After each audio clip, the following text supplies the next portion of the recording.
proving to be a bit of an early election night with the projected winners already declared in the gubernatorial and Senate primary races much sooner than what we usually see. Tonight, we are joined by Dr. Andra Gillespie with Emory University and our 11 Life political expert. So let's talk about this governor's race. We're expecting to see this matchup between Governor Brian Kemp and Stacey Abrams.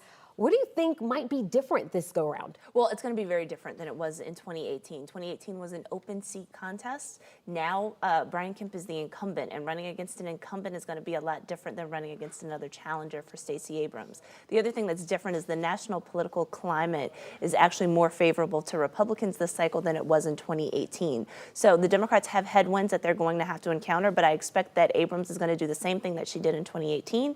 She's going to try to find every Democratic voter in the state, and she's going to try to get them to turn out to vote. All right, turning to the big Senate race, a lot of folks talking about incumbent Senator Reverend Raphael Warnock and Herschel Walker, two black men that will be running for Senate here in the state of Georgia. What do you think it will take for either of them to win? So turnout, I think, is going to be really key. And so, again, whichever party gets more people to turn out to vote is going to be the one that wins. I expect that there's going to be a lot of party line voting in the state.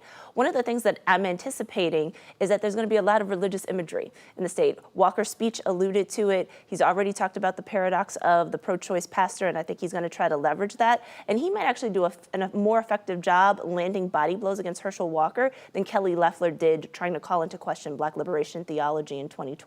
All right, certainly something to watch. Also, folks have been talking a lot about former President Donald Trump and the impact he has had on many of the races here and across the country.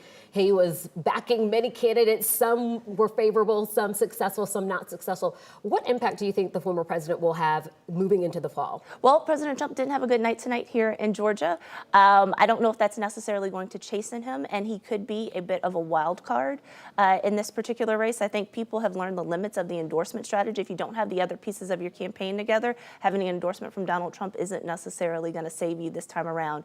I think the big thing is whether or not he would actually be willing to bury the hatchet against Brian Kemp and support another fellow Republican in his quest to hold on to a gubernatorial seat. Dr. Andra Gillespie, always a pleasure to hear your insights. Thank you so much. Thanks.